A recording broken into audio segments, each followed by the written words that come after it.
Ok. Buenas noches, ¿cómo están? Comenzamos nuestra primera capacitación y en esta oportunidad esta capacitación va a ser realizada por nuestra colega Laura Muñoz, que ya está conectada, está con todo listo. Así que todo tuyo el audio, Laura.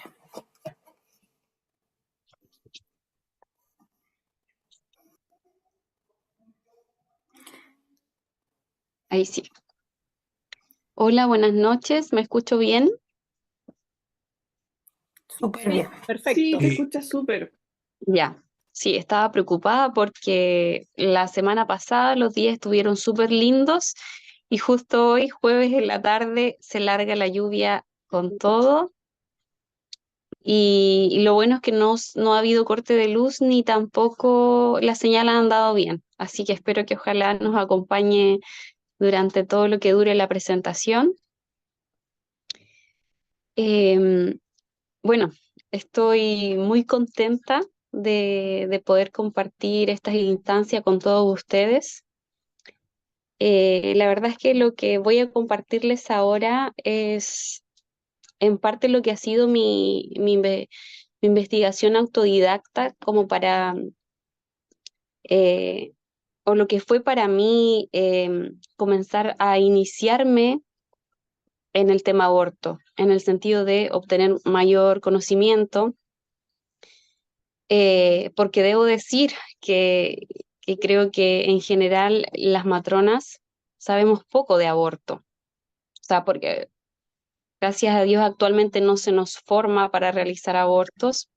Entonces, al menos yo me encontré en un inicio sabiendo muy poco sobre el aborto, sobre las leyes, sobre su impacto. Entonces, todo esto comenzó como una forma de adentrarme hacia ese conocimiento para poder eh, formarme una opinión y una mirada crítica respecto al tema. Así que es eso lo que les voy a compartir hoy, mi investigación durante el tiempo también que me estuve dedicando a la crianza. En conjunto con eso, yo también inicié dos voluntariados, uno en el Fundación Chile Unido, que inició cerca del 2021, si no me equivoco. Y el 2022 inicié en Fundación Choice, hoy no recuerdo si 22 o 23 en Fundación Choice, también como acompañante de mujeres en riesgo de aborto o con gestaciones vulnerables. Entonces también espero ahí en conjunto con esta información y contándoles un poco sobre mi experiencia como matrona en estos contextos.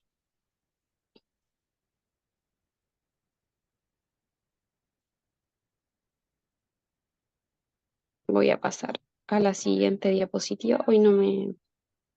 Ahí sí. Bueno, ¿se ve bien el cambio de diapositiva? Ujú. Sí, se ve bien. Perfecto. Sí, ya, Perfecto. ya. Bueno, quise comenzar con el estatus legal del aborto a nivel mundial. Si se fijan, de cierta forma, eh, el mundo ha sido colonizado por el aborto. Vemos un mapa aquí donde nos indica a través de distintos colores cuál es el estado en el que está el aborto en ese país. Si se fijan, la mayoría, el color predominante es el color calipso, eh, que nos habla de un aborto legalizado a petición de la mujer. Si lo vemos en gran parte de Europa, Asia, eh, América del Norte, eh, y bueno, ya ha alcanzado también algunos países de nuestro continente sudamericano. Eh, y sin duda, yo lo veo así, ¿no? Digo, las leyes de aborto son unas leyes que avanzan porque tienen un gran poder, o sea, quienes están detrás de la promoción de estas leyes son personas que tienen un gran poder. Por una parte, las leyes de aborto tienen un componente político muy fuerte. Si bien yo no voy a adentrarme como en esta materia, porque en realidad lo que nos importa a nosotros es como más el aspecto de la salud pública y el impacto de las leyes de aborto, es importante conocer esta parte. Entonces, tiene un componente político súper fuerte que en el fondo se sustenta en la búsqueda del control demográfico. O sea, las leyes de aborto partieron, a diferencia de lo que nos hacen creer a nivel ideológico, que es por la salud sexual y reproductiva de las mujeres, es principalmente por un control demográfico. También tiene otro componente que es el componente más lucrativo, que ahí ya entraría la industria del aborto, es decir, que se vio que a través del aborto también se podían generar grandes ingresos. Eh, por dar un dato, en el mundo hay más clínicas abortivas que McDonald's, es decir, y están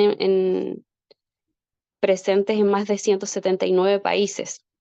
Entonces, detrás de su promoción también hay un componente lucrativo muy fuerte. Y todo esto también se mueve a través del poder mediático que tiene el aborto también. O sea, para lograr que se legalicen los países, tiene que haber una promoción, tiene que haber también, la industria del aborto usa mucho el marketing eh, para potenciar la legalización y además como de cierta forma para generar un cambio de opinión en la población. También utilizando técnicas estadísticas a veces falsas o exageradas. Y otro componente ha sido también la ideología, o sea, se vio que para poder avanzar también había que tomarse desde el punto de vista de los derechos de la mujer, hablar mucho sobre las muertes por aborto, la violencia de género, etcétera. Entonces, gana terreno a través de diversas aristas y por eso es una lucha social eh, muy difícil de dar, pero no imposible y por eso estamos acá. La Organización Mundial de la Salud estima que aproximadamente entre 40 a 60 millones de abortos inducidos ocurren en todo el mundo cada año. De hecho, el aborto es una de las intervenciones más frecuentes que se realizan las mujeres a nivel mundial. Em, y bueno, los límites gestacionales la verdad es que son bastante variados. Generalmente se habla que hay un consenso hasta las 12 semanas, pero por ejemplo en México, o parte de México, América del Norte, que lo vemos ahí con color gris, hay distintos límites gestacionales, incluso llegando hasta las 24 semanas, 6 meses, 27 semanas en algunos estados también de Estados Unidos. Y, y bueno, la verdad es que también se da mucho el tema de los abortos ilegales en países donde está legalizado porque en muchos casos no se cumplen los límites gestacionales.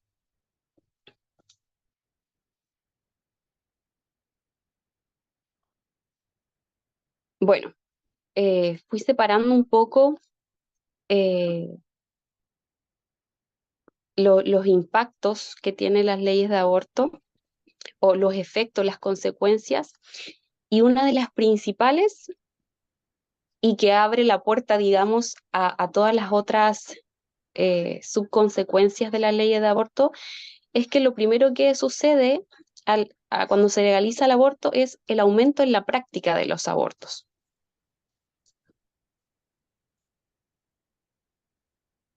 Eh, recuerdo en una de las presentaciones, yo les había comentado en el grupo que hice una contraargumentación a la doctora Dominique Truan, que ella es ginecóloga, miembro de Ginecólogas Chile y también de Corporación Miles, que también es uno de los lobbies abortistas acá en Chile eh, bien conocidos.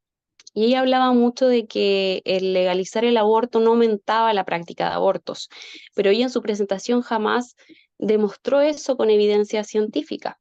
En contraste, sí tenemos varios estudios y de hecho son de un epidemiólogo chileno, el Arcoj, que no sé si, bueno, muchas quizás lo ubican por ahí, y él tiene varios estudios.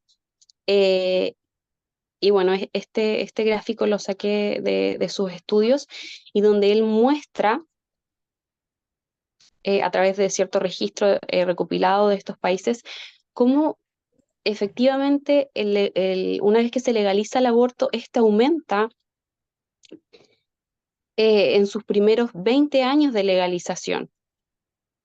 Y él constata que sí o sí, una vez legalizado el aborto, el número de abortos a practicar va a ser menor que el que se practicaba previo a su legalización. Entonces tenemos aquí, bueno, la razón de aborto por cada 1000 nacidos vivos. Tenemos acá el primer gráfico que corresponde a Suecia, como vemos ahí. Bueno, no hay que ser muy experto en gráficos para ver eh, el aumento que hay desde que se legaliza el aborto. Tenemos también Dinamarca, Hungría, España. En todos, en todos estos países ocurre o se da ese mismo fenómeno. Tenemos también acá, bueno, este también es un gráfico de España entre los años 1987 y 2008, elaborado a partir de datos oficiales del Ministerio de Sanidad y Política Social. Si se fijan, bueno, también es evidente, partió con un número de 16.766 abortos y el 2008 ya llevaban 115.812 abortos inducidos de forma legal.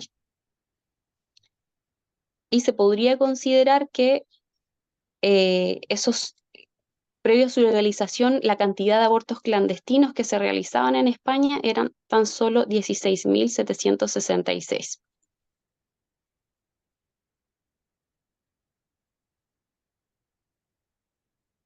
Y es transversal porque a veces uno podría pensar que en ciertos países se da el fenómeno, pero no es así. O sea, yo he comprobado, no traje todos los gráficos, pero de todo lo que he investigado, es algo que se da en todos los países donde se legaliza. Tenemos un ejemplo también acá, traje de un país cercano, que es Uruguay. Eh, Uruguay legalizó el aborto el año 2012 y podemos ver que inició, bueno, se legalizó el 2012, pero ya comenzó a funcionar de lleno la ley el año 2013. ¿Qué pasó? Me está hablando mi hijo, disculpe. Tengo un hijo de 6 años que estaba por ahí viendo monito. Em, entonces comenzó el año 2013. Rafael, estoy ocupada. Necesito un segundo, vengo al tiro.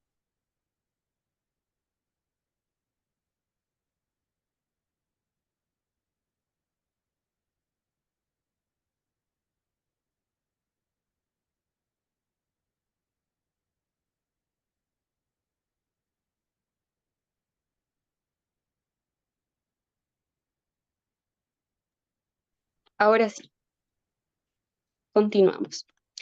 Entonces el 2013 eh, se inició con un total de 7.144 abortos al año y ya en el año, uy, anoté mal la fecha ahí, en el año 2016, no, perdón, y en el año 2019 ya llevaban 10.195 abortos. O sea, se observa también este fenómeno de que cada año se van sumando más y más abortos. Otra cosa también que llama la atención, que bueno, esta información es del Ministerio de Salud Pública, es que si se fijan, bueno, en Uruguay también tenían la ley de tres causales, ¿cierto? Y si se fijan, la cantidad de abortos que se practicaban desde el año 2013 al 2019, eh, dentro de las tres causales, no se compara con la cantidad de abortos que se practican bajo la causal de la propia voluntad de la mujer. No sé si se alcanza ahí a ver bien los números. Y del 2013 al 2019, sumando la cantidad de abortos anuales, se suma un total de 65.098 abortos. En comparación, por ejemplo, a la causal violación, en la misma cantidad de años, del 2013 al 2019, de 19 abortos. Riesgo de salud de la mujer, 53 abortos. Anomalías fetales incompatibles con la vida, 32 abortos. Con un total final de 65.202 abortos, de cual casi, casi el 90% son abortos por la propia voluntad de la mujer.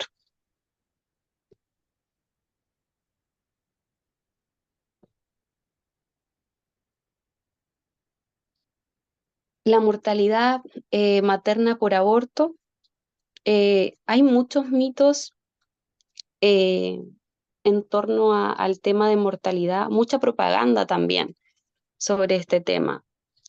Em, Se habla mucho que en el fondo se busca legalizar el aborto para evitar la mortalidad materna por aborto, es decir, que estos abortos no se hagan en contextos inseguros, donde la mujer pueda, cierto, perder la vida. Y se nos habla de un aborto seguro, eh, de que en el aborto legal no hay secuelas o se disminuyen las secuelas de la salud para la mujer. Pero sin embargo, cuando uno va al rigor, va a la evidencia, te das cuenta que eso no es así. Te das cuenta de que legalizar el aborto no necesariamente le da seguridad al procedimiento, sino que las muertes por aborto se siguen dando, solamente que ahora son en contextos legales y en muchos casos son subinformadas. Es decir, por ejemplo, he visto en casos de clínicas privadas, eh, no se informan correctamente por ejemplo, los efectos adversos o las muertes, porque hubo un momento en que la propaganda mediática fue tan grande, sobre todo en países como Estados Unidos, que el aborto, cierto, disminuía la mortalidad materna, de aborto en la clandestinidad. Entonces, iba a ser riesgoso para la ley de aborto, cierto, estar exponiendo que igual se estaban dando las muertes en contextos legales. Se caía un poco ese eslogan del aborto, del aborto legal para no morir, como dice por ahí el eslogan. Y bueno, aquí tenemos un gráfico con registros chilenos. Y bueno, no sé si ustedes sabían, pero en algún momento Chile tuvo ley de aborto terapéutico años atrás, antes de las tres causales, en el año 1931. Y que de hecho me llama mucho la atención porque yo leí el libro de Aborto Libre, que es de unas diputadas, y bueno, también hay una colega matrona que tiene una sección en ese libro, Aborto Libre, un libro chileno. que aconsejo leerlo porque está muy bueno ese libro, aporta una mirada importante de cómo es la mirada pro aborto.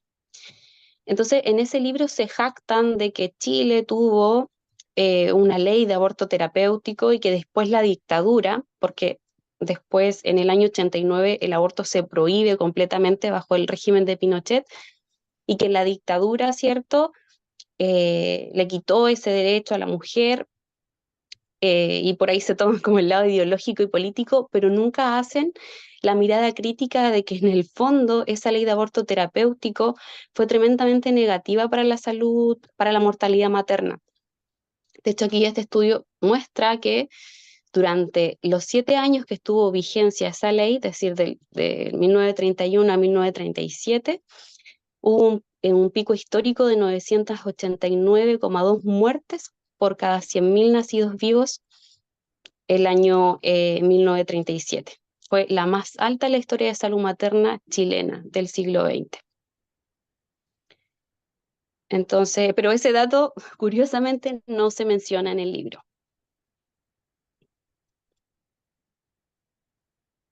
Tenemos también este estudio bastante interesante, porque fíjense que la mayoría de los estudios habla de mortalidad materna, pero no especificada a la mortalidad materna por aborto. Entonces, este estudio sí hace una comparación entre la mortalidad materna por aborto entre Chile y Cuba, para hacer esta analogía de un país con aborto penalizado y un país con aborto legalizado. Y este estudio eh, evidenció que a pesar de esta diferencia legal, Cuba tenía mayor razón de mortalidad materna asociada al aborto que en Chile durante 16 años que se evaluó eh, el estudio, del año 2000 al 2015. Y yo recuerdo que también en su presentación la doctora Dominique Tran, y aquí lo puse entre comillas, decía penalizar así, porque era lo que ella decía como cita textual, decía penalizar el aborto aumenta las complicaciones de aborto. Que en el aborto ilegal morían más mujeres sanas y jóvenes. Lo decía, pero tampoco presentaba evidencia científica al respecto, tampoco mostró un gráfico o un porcentaje respecto a esas afirmaciones que ella hacía. Entonces, en contraste, tenemos este estudio que en el fondo nos habla de que eso no es así, o sea, esas afirmaciones son falsas, no necesariamente es así. Eh, y claro, quizás podríamos pensar, pero Cuba quizás no tiene tan buena atención en salud para las mujeres, pero en el fondo también se cae un poco eh, los eslóganes que nos hablan de que en el fondo se busca legalizar para que la mujer tenga o se pueda practicar el aborto en un recinto de salud. Pero incluso asimismo en el recinto de salud está el riesgo de mortalidad por aborto. O sea, eso no lo cambia el estatus legal del aborto.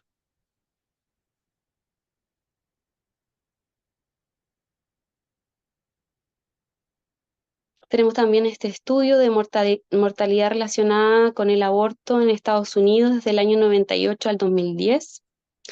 Y durante este periodo de un número aproximado de 16 millones de procedimientos de aborto, 108 mujeres murieron. Claro, podríamos decir, bueno, de un universo de 16 millones de procedimientos de aborto, 108 no es tanto. Pero aquí vuelvo, aquí también se cae el eslogan de que es el contexto legal con la atención médica necesaria el que evita, por ejemplo, que las mujeres mueran por practicarse un aborto. O sea, en el fondo esto también nos muestra de que el riesgo, que en el fondo de la intervención, el aborto en sí es riesgoso para la salud de la mujer. Y también, muy importante mencionar que la tasa de mortalidad aumentó con la edad gestacional. En gestaciones menores de 8 semanas, la tasa de mortalidad es del 0,3. En los casos de mujeres entre las 9, 13 semanas, el del 0,5. Y luego aumenta drásticamente con las semanas, a las semanas 18 ya la tasa de mortalidad es de 6,7. Y muchos pro aborto creen que el aumentar las semanas gestacionales, es decir, o los límites gestacionales en las leyes de aborto es un avance. Yo recuerdo cómo se celebraba la, los límites gestacionales en Colombia, que no recuerdo si el año pasado o antepasado, se extendieron hasta las 24 semanas. Se celebraba que fuera así, que el aborto hubiera, hubiera avanzado en los límites gestacionales, cuando en verdad eso aumenta mucho el riesgo para la mujer. No solamente es más cruel pensándolo desde el punto de vista de ese bebé en desarrollo, sino que también aumentan las complicaciones, aumentan, acércame tú el computador, aumentan las complicaciones también y el riesgo de muerte para la mujer.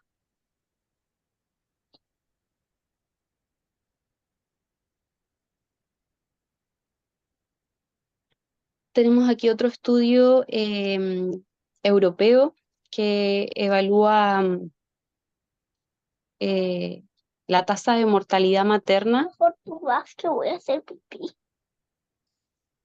que evalúa la tasa de mortalidad materna en, bueno, principalmente en Inglaterra, Gales, y lo comparan con Irlanda, que Irlanda, bueno, hasta hace poco tenía el aborto completamente penalizado. Si no me equivoco, lo legalizó el año 2018, pero hasta ese entonces, este estudio evidenció que el aborto legal estaba asociado a tasas más altas de mortalidad materna, a tasas de mortinato y nacimientos prematuros. En Irlanda la tasa de mortalidad hasta ese entonces, previo a su legalización, era de 3 por cada 100 nacidos vivos, y en el caso de Inglaterra y Gales, donde el aborto estaba permitido, era de 6, o sea, el doble, por cada 100 nacidos vivos.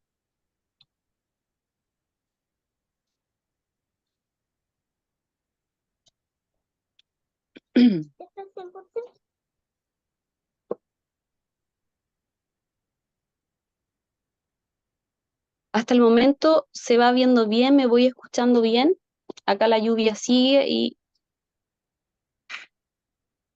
Perfecto. Se oye Te escuchas perfecto bien. y se ve muy bien. ya. Perfecto. Bueno, entonces eh, pasamos a la siguiente eh, consecuencia de las leyes de aborto, que es el desarrollo de patologías ginecológicas y obstétricas.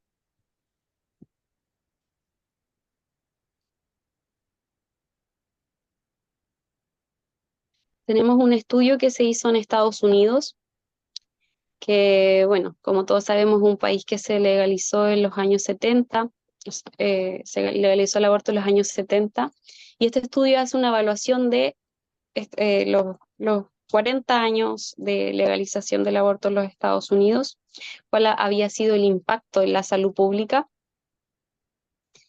y evidenció que las causas de pérdida excesiva de sangre eran la laceración cervical, la perforación uterina, la tonía uterina y el aborto retenido. También que la perforación uterina, esperen un segundo, que la perforación uterina ocurría de 10 a 15 mujeres por cada 1000 procedimientos, y que estas perforaciones podían dañar los vasos pélvicos, el intestino, la vejiga, las trompas y los ovarios. Bueno, yo puse una imagen del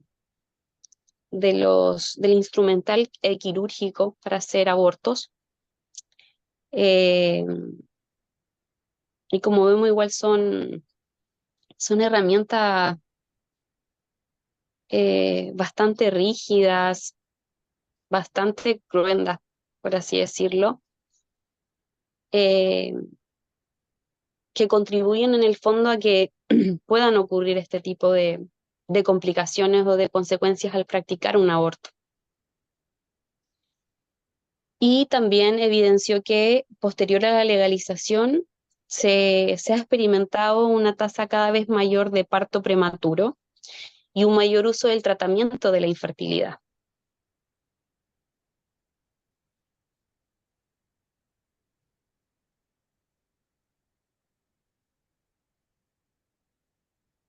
Em, Otro problema frecuente es el conocido síndrome de Asherman, que en el fondo se define como un síndrome que es el resultado de un traumatismo en la cavidad uterina grávida, em, y que en el fondo consiste son cicatrices que se generan en la capa funcional del endometrio y, y van generando, estas cicatrices generan obstrucciones en la cavidad intrauterina, aquí como lo muestra ahí la imagen, que en el fondo se une una pared uterina con la otra y van dejando como huecos. En casos, hay casos, está la leve, la moderada y la severa. En el caso de la severa se tapa por completo la cavidad uterina. Y, y claro, tiene un tratamiento, pero incluso luego del tratamiento, que en el fondo se operan, ¿cierto? Se cortan y se sacan este tejido cicatrizal que se genera. eh, pero aún así, luego del tratamiento, el embarazo posterior a este sigue siendo de alto riesgo y incluyen complicaciones como el aborto espontáneo, el parto prematuro, la restricción del crecimiento intrauterino, la placenta previa y la ruptura uterina. Lamentablemente no se ha logrado establecer la prevalencia porque las mujeres no son evaluadas de forma rutinaria, además que para detectarlo se necesita hacer una histeroscopía y no siempre, no es un procedimiento que se haga de rutina. Y también se ha asociado a trastornos menstruales, infertilidad y, bueno, las complicaciones obstétricas que veíamos ahí más arriba.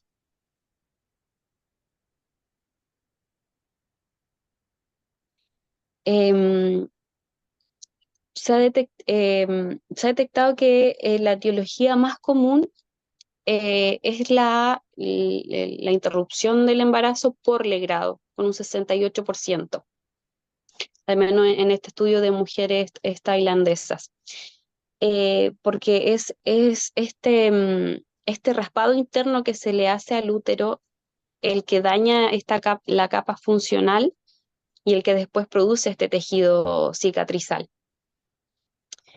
De estas pacientes, el 69% tenían anomalías menstruales y el 22% tenía adherencias severas.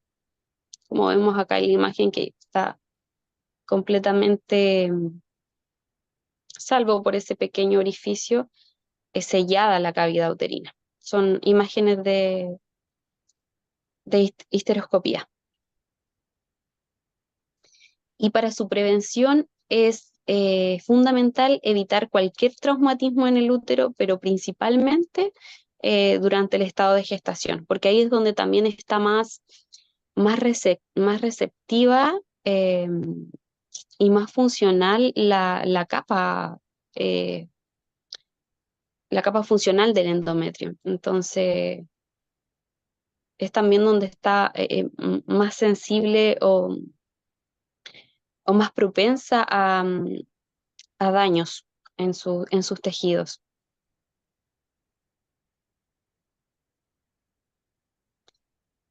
Bueno, también aquí yo pensaba que hay un componente, no solo un componente mecánico, ¿cierto?, del procedimiento de legrado, el procedimiento de aborto, porque si bien se ha asociado más al método de aborto por legrado, también se ha asociado al aborto por succión, por AMEU.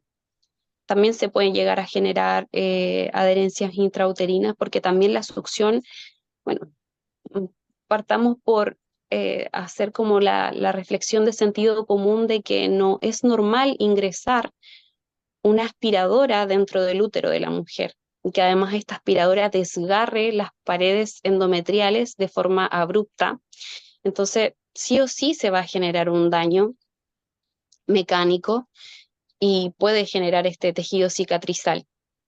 Pero también yo pensaba em, que sin duda en todo esto hay un componente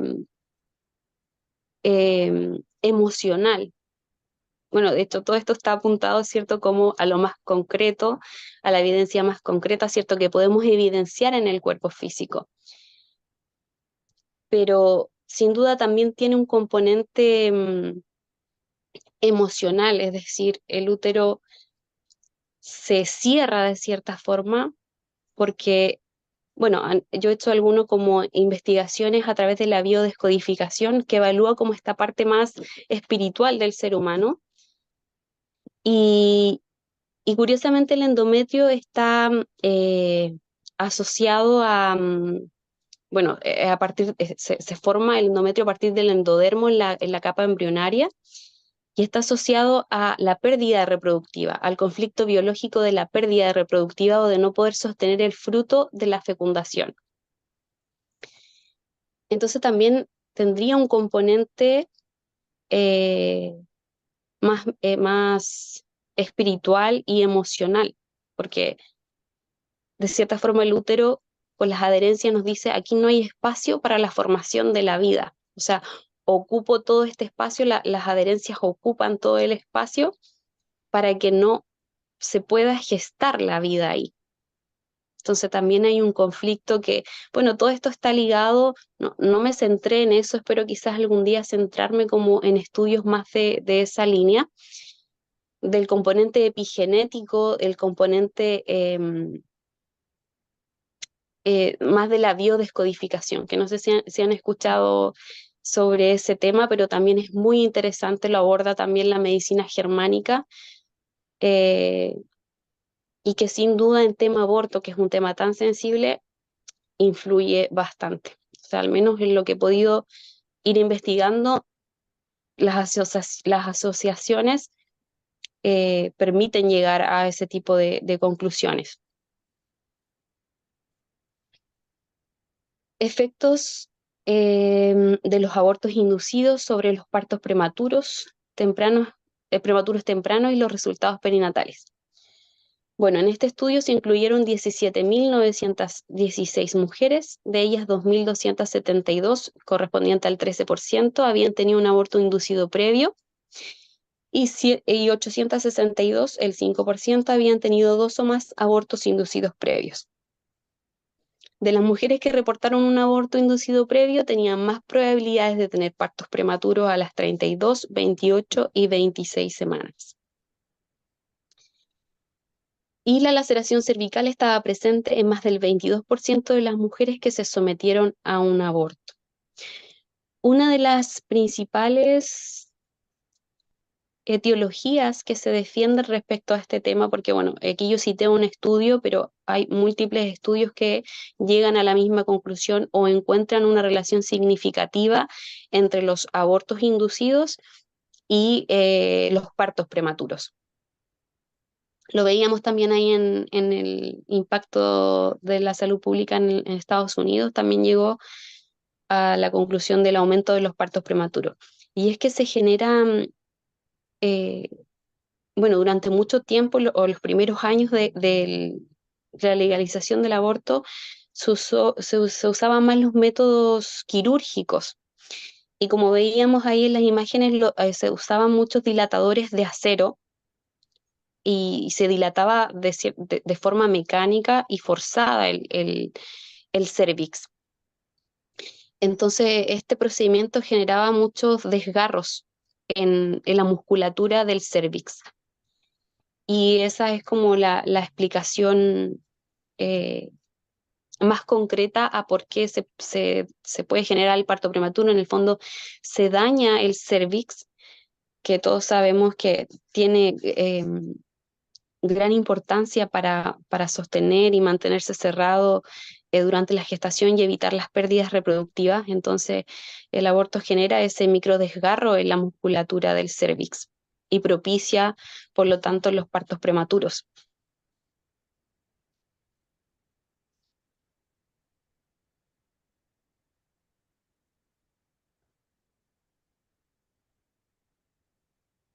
Tómate los chocolates redondos. Deme un pequeño segundo, que aquí tengo un niño de alta demanda.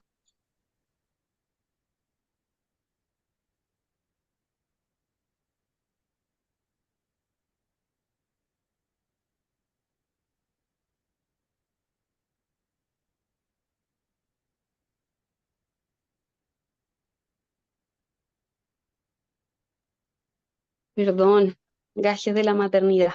Quizás muchas están ahí con sus hijos también en estos momentos. Bueno, tenemos también el aborto inducido y la infertilidad secundaria.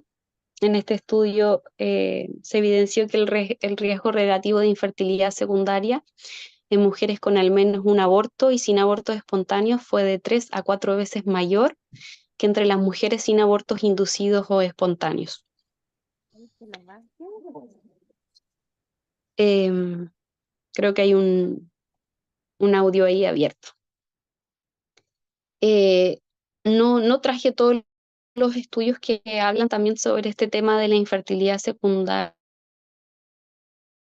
Hay varios que, por ejemplo, también hacen la evaluación de mujeres que están en tratamientos de infertilidad, de fecundación in vitro, y claro, se hace el estudio de antecedentes y hay un gran porcentaje de las mujeres que está dentro de estos programas que han tenido uno o más abortos.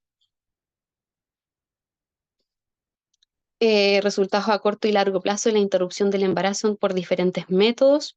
Aquí una de las principales quejas en este estudio, bueno, son estudios antiguos, tengo estudios más nuevos también, este es del año 86 y el de arriba el del 76, pero la queja principal era la infertilidad.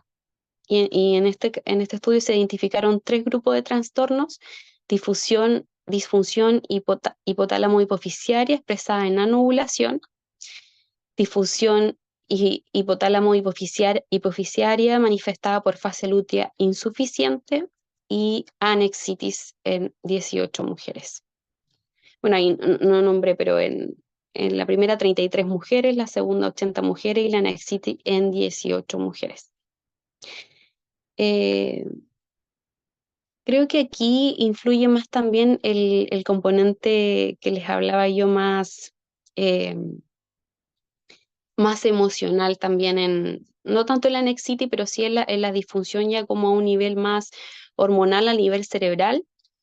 Eh, sí, a mi parecer influye más el aspecto emocional y bueno, hace poco llegué a unos estudios que también aquí no, creo que no tenía el acceso a este estudio completo, sino que más que nada como a su resumen. Eso es lo otro, que a veces uno pilla estudios muy buenos, pero que tienes que pagar o no tienes fácil acceso. Incluso muchos de ellos no tienen el resumen. Em, y bueno, no está el detalle, por ejemplo, porque aquí hacen la evaluación por diferentes métodos, es decir, ya sea si fue legrado, si fue inducción con pastillas o si fue. Pero sí me atrevería a decir que el aborto con pastillas podría tener, por estudios que le voy a mostrar más adelante, más incidencia en las disfunciones hipotálamo-hipoficiarias, porque genera más cambios a nivel histológico y hormonal, a nivel de receptores hormonales.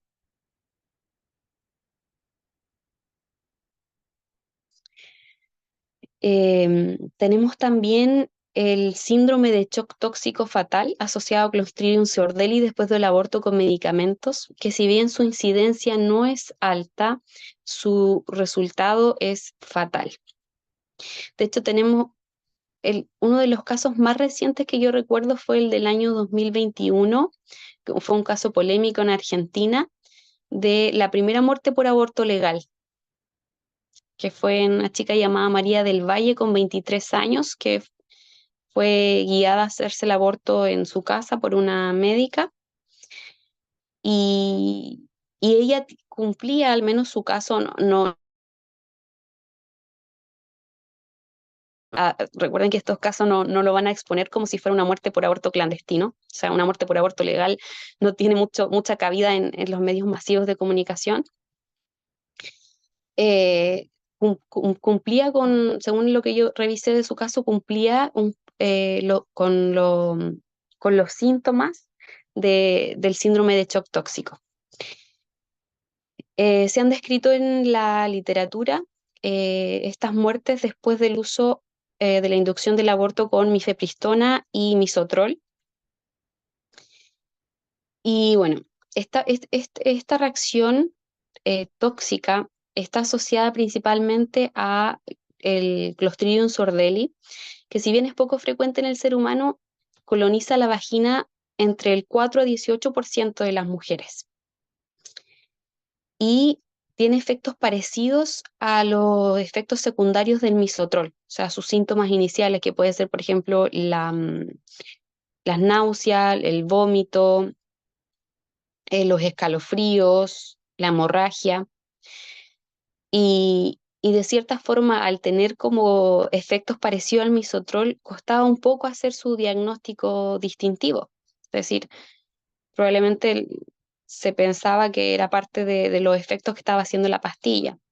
Pero claro, después se hizo una investigación más exhaustiva y no se pensaba al tiro que era como una infección porque tiene ausencia de fiebre. ¿Ya? Y se puede presentar también taquicardia, hipotensión, edema, hemoconcentración, leucocitosis profunda. Y bueno, es importante también conocer como estas características distintivas porque probablemente también al aumentar la práctica del aborto, sobre todo después de su legalización, también aumenta la probabilidad de que ocurran este tipo de situaciones. Y es importante, por ejemplo, quizá, no sé si hay matronas que trabajan en urgencia, lograr hacer como esta distinción de los efectos que podría tener el misoprostol.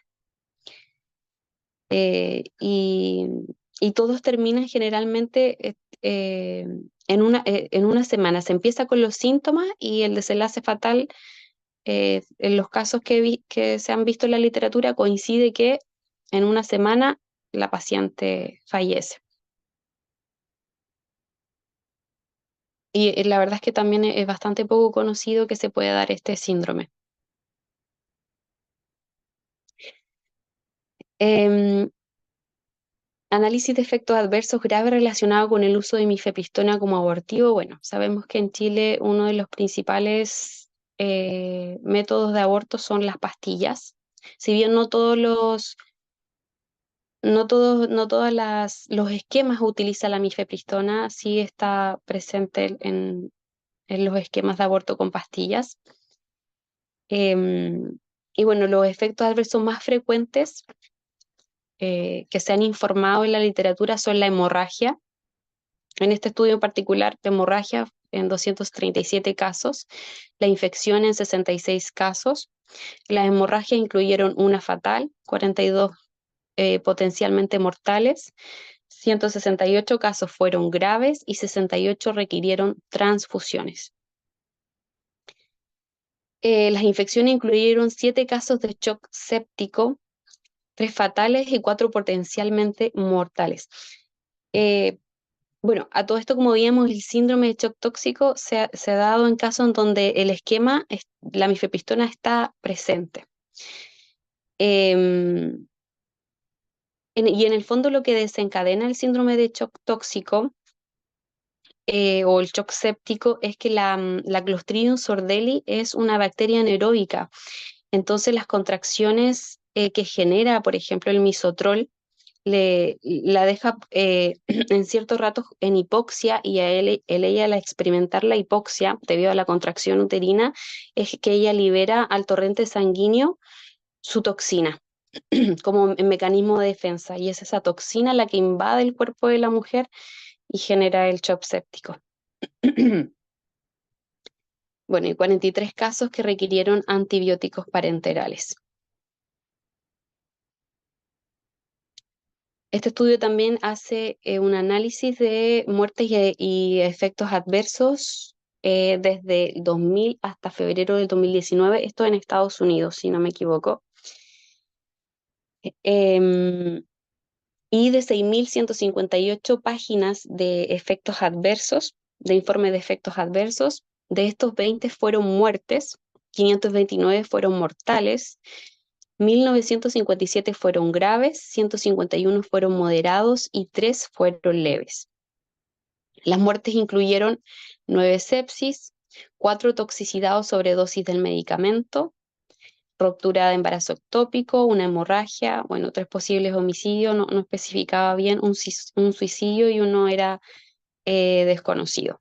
Pero en el fondo se llegó a la conclusión de que se produce una morbilidad y una mortalidad significativa tras el uso de mifepristona como abortivo, y que incluso el sistema de vigilancia que tiene la FDA no es, subestima un poco o no entrega la información necesaria respecto a los efectos adversos o la seguridad que tiene la mifepristona. O sea, este estudio, bueno, este estudio es de 2019, es estudios más recientes que están demostrando que en el fondo no es tan segura como se piensa, o no se informan adecuadamente los efectos adversos graves. Bueno, de hecho, creo que en Estados Unidos, bueno, según Carolina, conversábamos la otra vez, Carolina Lyon, es muy frecuente que la mujer tome la primera dosis de mifepristona, que allá me parece mucho que son 2 dosis de 200 miligramos. Acá en Chile yo sé que ofrecen una sola dosis 24 o 48 horas antes de usar el misotrol.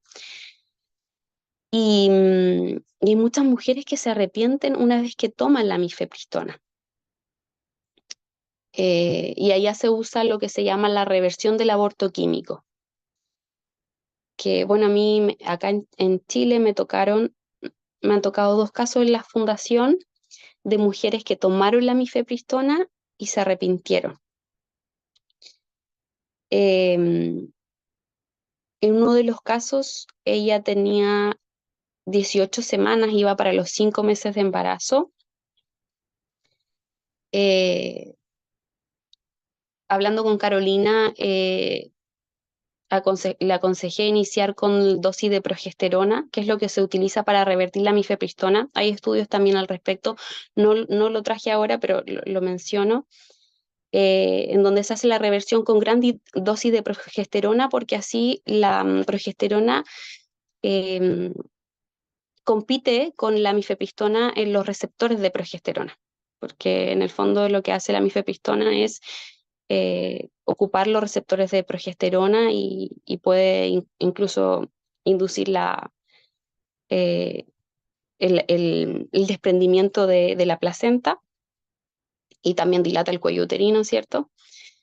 Y, y ella no siguió bien el tratamiento y finalmente con esa única dosis de mifepristona tuvo un aborto espontáneo a la semana después. O sea, no espontáneo, pero luego de haber tomado la dosis de progesterona, o sea, de mifepristona, tuvo un aborto y no se logró evitar el aborto. Pero esos casos se dan mucho en Estados Unidos, que la mujer se arrepiente y se hace esta terapia de reversión, que finalmente está muy cuestionada por el lado pro aborto, ¿cierto? Para ellos no es conveniente salvar la vida de ese bebé, pero hay estudios em, que avalan su eficacia, y que yo creo que va a ser un tema que en algún momento quizás vamos a tener que conocer, que se puede hacer, y saber también qué protocolos poder aplicar, porque al menos como les contaba, a mí ya me ha tocado ver esa realidad, y tener ese conocimiento al menos a mí me ayudó en otro caso poder ayudar y salvar a ese bebé, porque en el otro caso el embarazo continuó.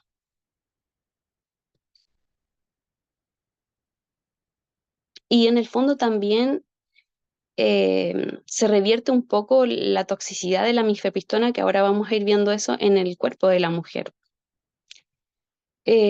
Aborto inducido con mifepristona y sangrado vaginal en embarazos posteriores. Bueno, en este estudio se constató que la mifepristona aumentó el riesgo de sangrado vaginal en el periodo temprano de gestación de un embarazo posterior en comparación con ningún aborto, especialmente si el aborto ocurrió antes de las 7 semanas de gestación y fue seguido de un grado de complicaciones.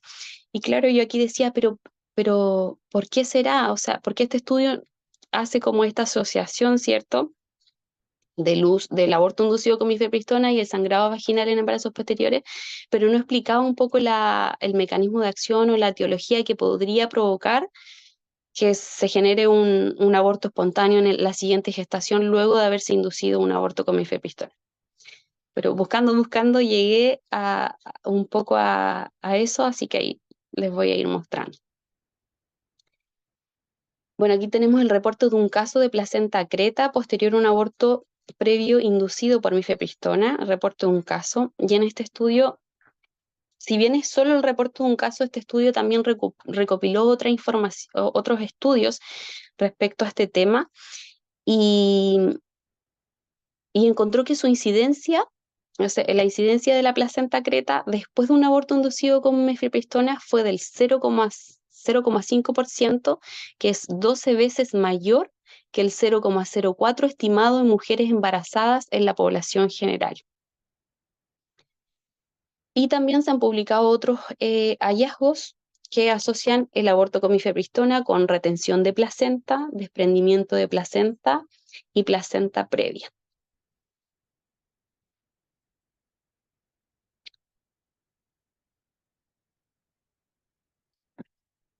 Y aquí donde apareció este estudio que respondió un poco a las interrogantes que me surgían con los otros estudios, que es un estudio que se hizo en ratones de laboratorio, y llegó a la conclusión de que el aborto con medicamento, bueno, en estos casos a estos ratones se les indujo 2 abortos previos a que se le hiciera, que luego se sacrificaron y se le hiciera como una investigación histológica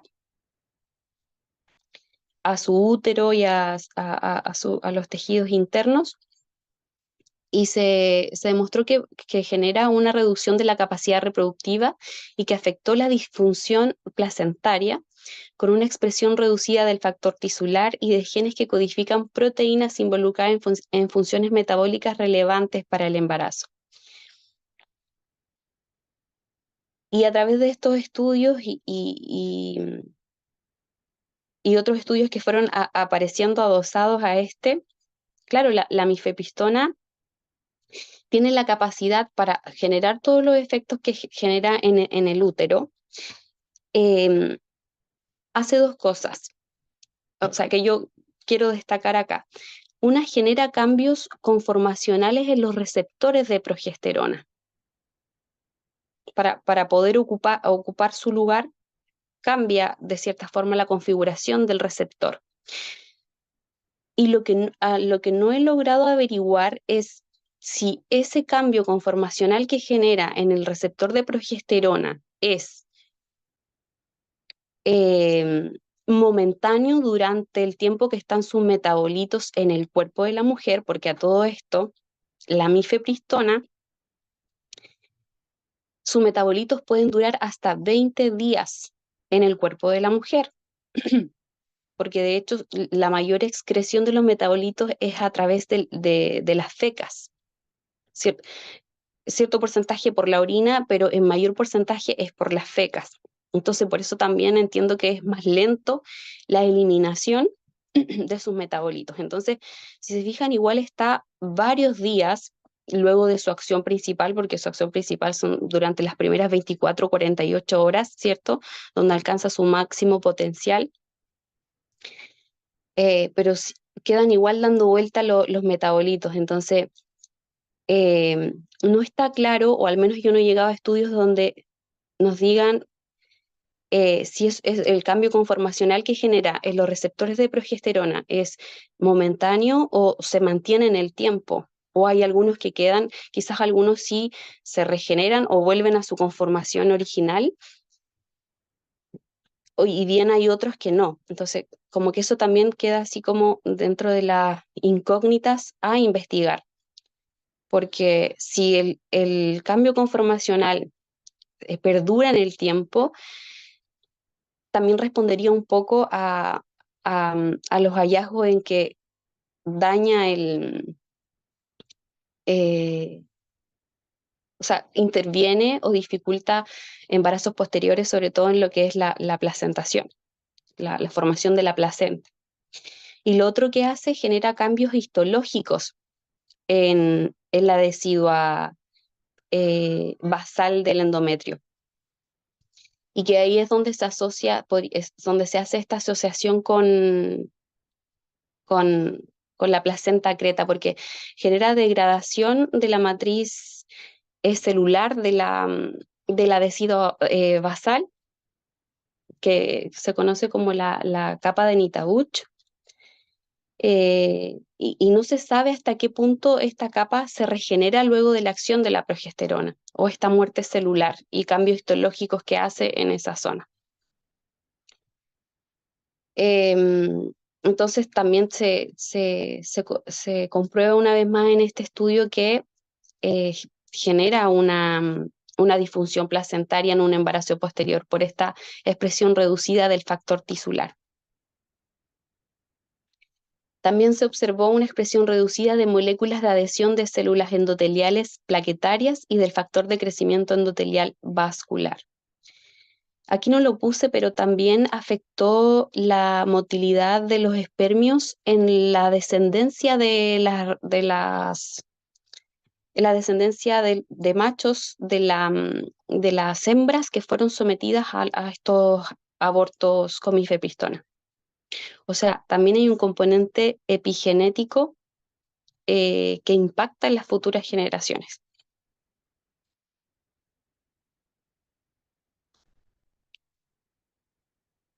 Bueno, veíamos que legalizar el aborto aumenta la práctica de abortos, sigue eh, o de cierta forma propicia también la mortalidad materna por aborto, porque al aumentar la práctica de abortos también aumenta el porcentaje de mujeres que se hacen aborto y también aumenta la probabilidad de mortalidad asociada al procedimiento de aborto. Pero también genera los abortos a repetición y que de hecho en países donde está legalizado se transforma en un problema de salud pública. Los abortos repetidos representan un gran porcentaje de las interrupciones tempranas del embarazo.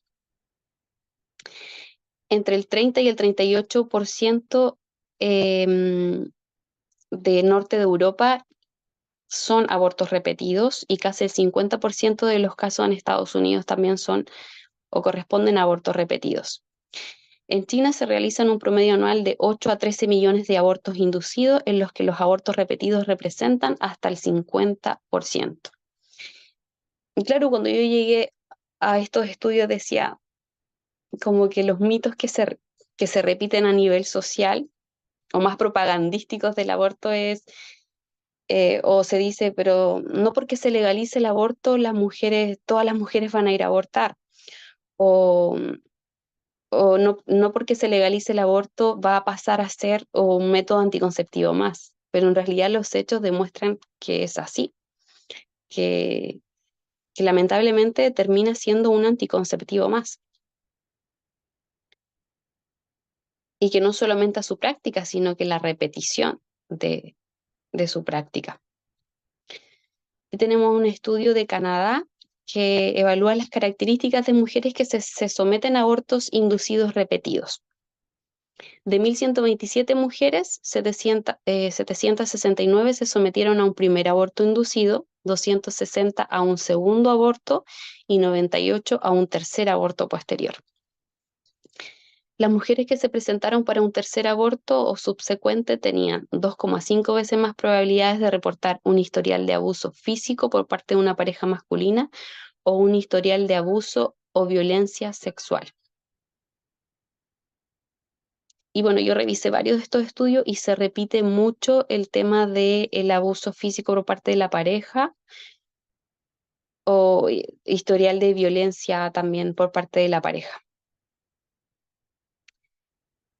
Porque en el fondo son factores de riesgo que propician el aborto, y el aborto al legalizarse no soluciona las causas que llegan a las mujeres al aborto, sino que en muchos casos las agudiza.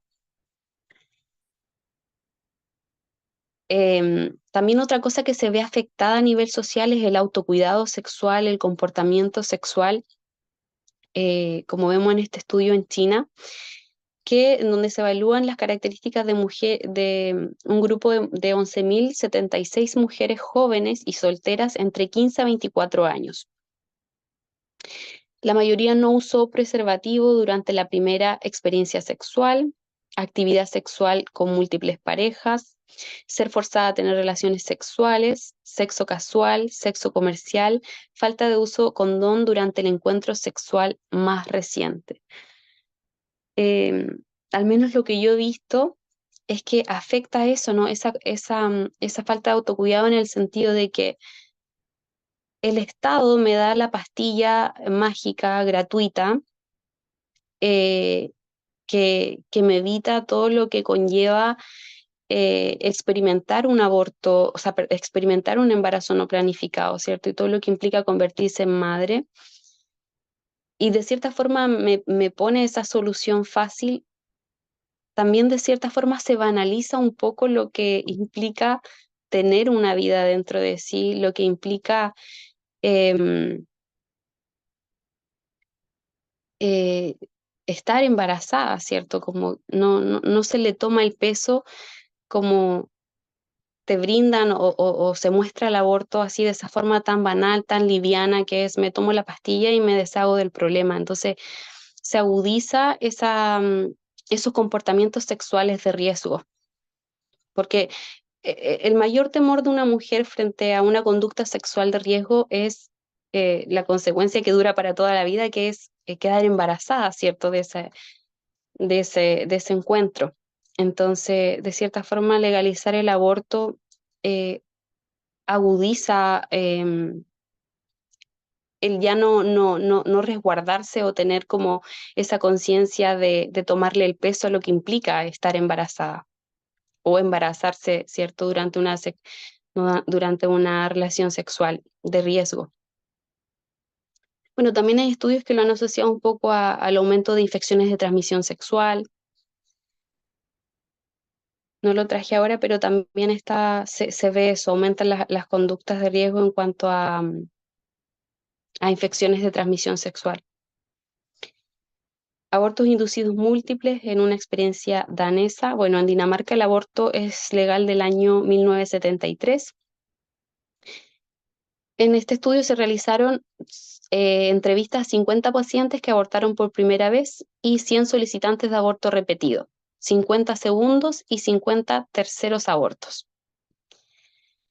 No se usó ningún método anticonceptivo en el momento de la concepción en 32% de las que abortaron por primera vez, 38% de las que abortaron por segunda vez y 41% de las que abortaron por tercera vez.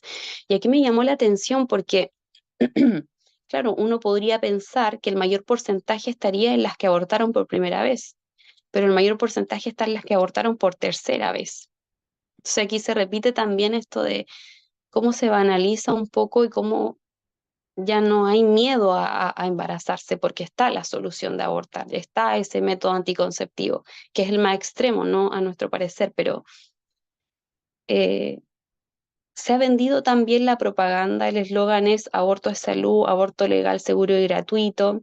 Entonces, esa sensación que te da la propaganda de que hay seguridad, de que no hay secuelas a futuro, eh, bueno, aquí hay un componente ético, filosófico muy importante, aparte de todo lo que es la evidencia más concreta. Hay un componente de deshumanización, por eso la legalización del aborto influye o abarca muchas aristas, muchas problemáticas sociales. Y entre una de ellas también es la banalización un poco de la vida humana y del autocuidado sexual.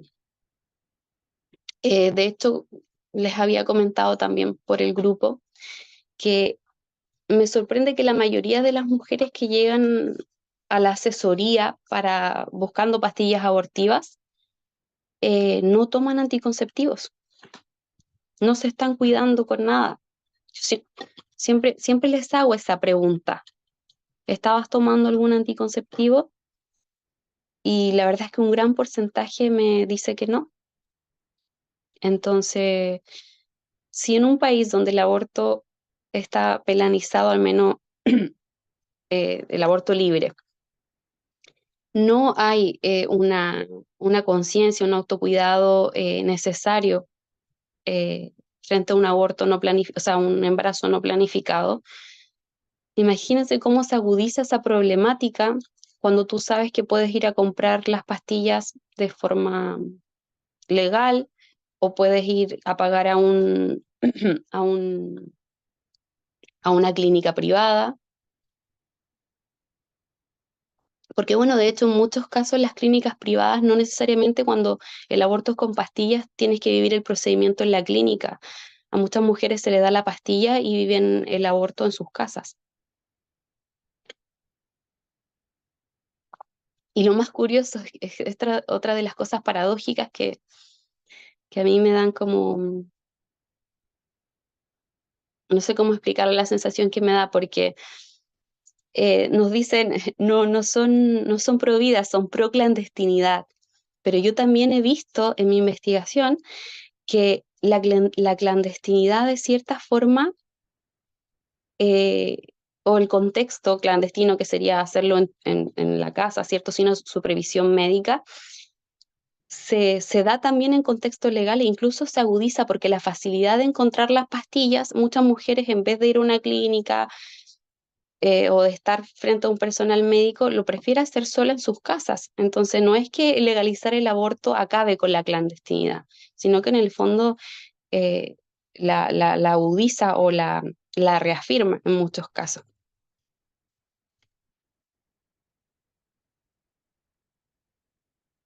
Características obstétricas y psicológicas de mujeres que buscan abortos múltiples en la región de Monastir, Túnez, que esto es África, que también en este país es legal desde el año 73, si no me equivoco. De las 500 mujeres entrevistadas, 211 buscaban abortos de repetición. El aumento de la edad, el menor nivel de educación escolar, la soltería, el escaso conocimiento sobre métodos de control de natalidad y el historial de conflicto-abuso por parte de una pareja masculina se asociaron con la repetición del aborto. La ansiedad y depresión fueron significativamente más altos en mujeres que se sometieron a un segundo aborto o a un aborto subsiguiente, con el 51,1% del total. Bueno, aquí se repite también el tema de conflicto o abuso por parte de la pareja. De hecho, también lo veo mucho en asesorías de aborto, en un gran porcentaje hay presión externa o hay violencia por parte de la pareja o la pareja le pide que aborte. Sí, es bastante común, mucho más común de lo que pensamos. Em, Comportamiento sexual y aborto provocado en adolescentes y jóvenes de escuela de educación superior. Esto es un estudio cubano. En Cuba el aborto es legal del año 65. En este estudio, el 42,2% de las adolescentes se había practicado una interrupción de embarazo y el 45,9% no se protege nunca durante las relaciones sexuales. De un total de 161 estudiantes, o sea, más de la mitad no usa protección durante las relaciones sexuales. Y volvemos a lo mismo, como que no está la solución a no protegerme, ¿no? O sea, si en el último caso lo más grave que puede pasar es que quede embarazada, ¿cierto? Pero el Estado me da la solución o la opción de abortar. Y de estas 161 estudiantes con antecedentes de abortos provocados, el 42% se había practicado un aborto, el 39,7%, corresponde a 64 de ellas, se había hecho 2 abortos, el 17,3% que corresponde a 28 del total, se había realizado 3 abortos, estamos hablando de adolescentes, jóvenes, y bueno, 4 abortos, una sola se había realizado 4 abortos. Pero si se fijan una vez más, este estudio evidencia cómo se agudiza esa falta de autocuidado sexual, cómo se agudiza el aborto a repetición, y poco se está hablando de cómo impactan en la salud sexual futura, es decir, mientras más abortos se practiquen, el riesgo de adherencia intrauterina, el riesgo de parto prematuro y las complicaciones que veíamos unas diapositivas más atrás, eh, aumenta, digamos, su probabilidad de que así sea. Entonces, no, no se está haciendo la conciencia, yo encuentro, necesaria respecto al aborto.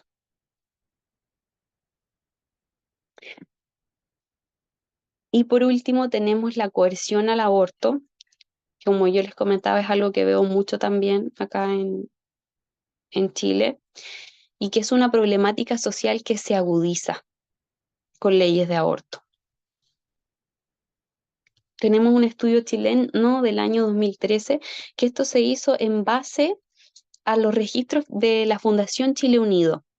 Mujeres que llegan, ¿cierto?, en situación de vulnerabilidad, en riesgo de aborto, y bueno, es una cohorte de 3.134 mujeres, y se evidenció que con el mayor porcentaje, es decir, un 44,4%, de uno de los principales factores que propiciaban el aborto era la coerción.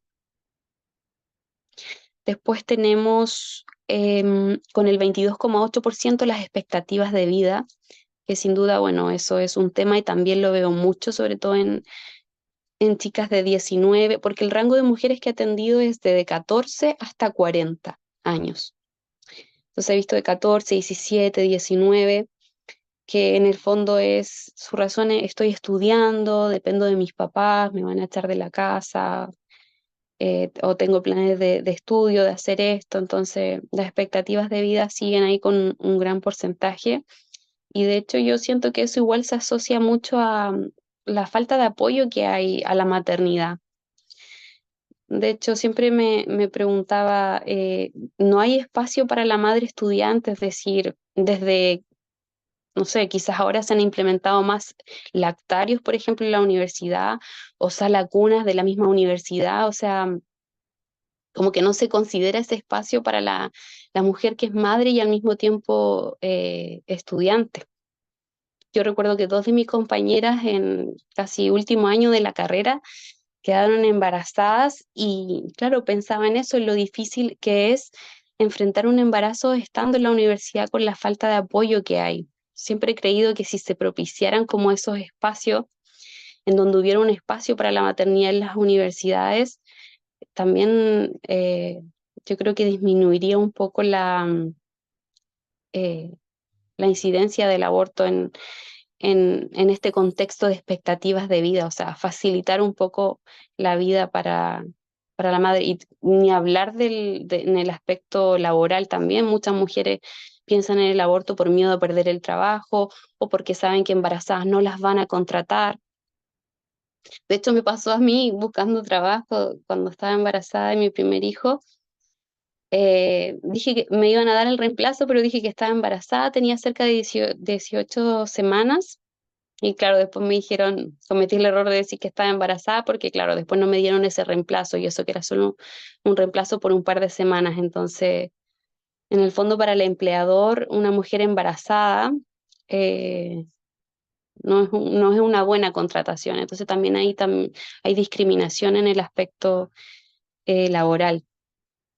Bueno, el otro porcentaje, con un 20,4, fue el ocultar el embarazo por temor. También hay mucho miedo de que los papás la echen de la casa, por no tener, también me ha tocado casos así, de chicas con 25 años que aún viven con sus padres, tienen ya un hijo, y tienen miedo de que la puedan echar de la casa o que sus papás se enojen y no tienen dónde ir. Entonces son situaciones en donde el aborto se les presenta como la mejor opción.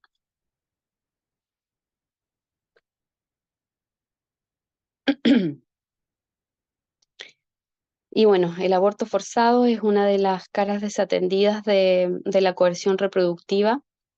De hecho, en Estados Unidos hay requisitos legales eh, para detectar, por ejemplo, si una mujer está siendo coercionada a hacerse el aborto.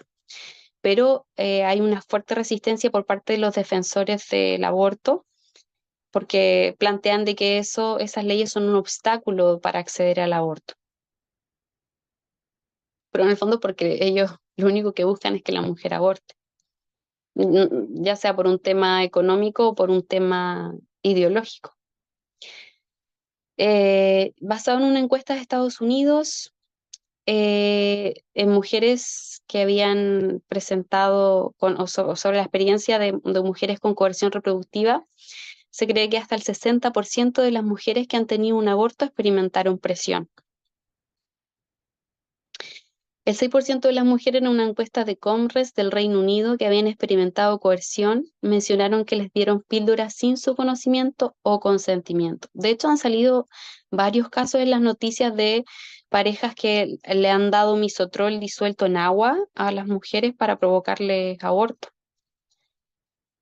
De hecho, yo hacía como una crítica ahí en mis redes sociales y decía, en realidad el eslogan, el verdadero eslogan debería ser la paternidad será deseada o no será, porque donde veo que en el fondo está esta presión de las parejas, esta presión masculina o estos abortos en secreto por parte del hombre, por parte de la pareja. Aquí volvemos al tema presión de las parejas. En un estudio escandinavo encontró que el 20 y el 25% de las mujeres experimentaron presión para abortar sus embarazos. Un historial de violencia de la pareja íntima que lo veíamos ahí en la sección de abortos a repetición, se repite en varios estudios la violencia de pareja como uno de los principales factores para propiciar el aborto.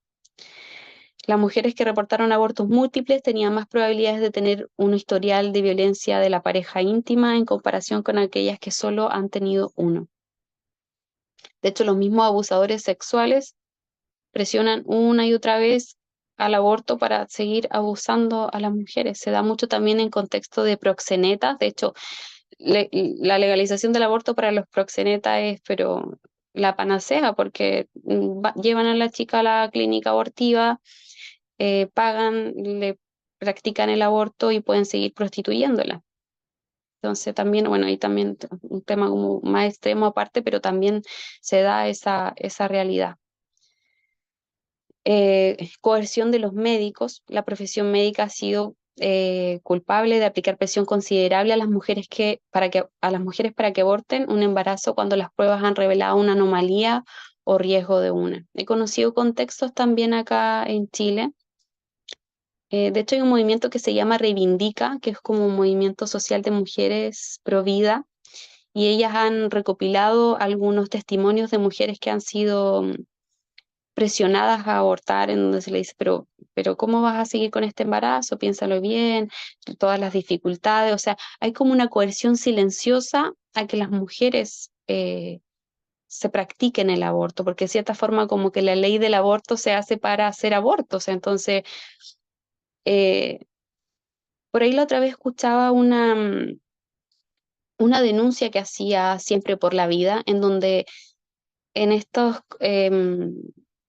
como información sobre la ley IVE, se pedía incluso cierta cantidad de abortos que se tenían que practicar o como una base de abortos a practicar para saber o como para justificar de que la ley se estaba cumpliendo. Porque en el fondo, para ellos la lógica, o sea, tener una ley de aborto y que no se estén practicando aborto no tiene mucha lógica. Entonces, de cierta forma se busca que, que se practiquen aborto porque de cierta forma se continúa justificando la ley. Entonces, también se da mucho de esto de coerción silenciosa por parte de profesionales de la salud.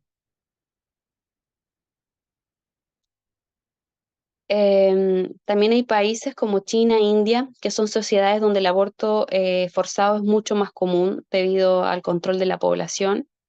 De hecho, en China se abortan más a las niñas, de hecho hay aborto preferencial.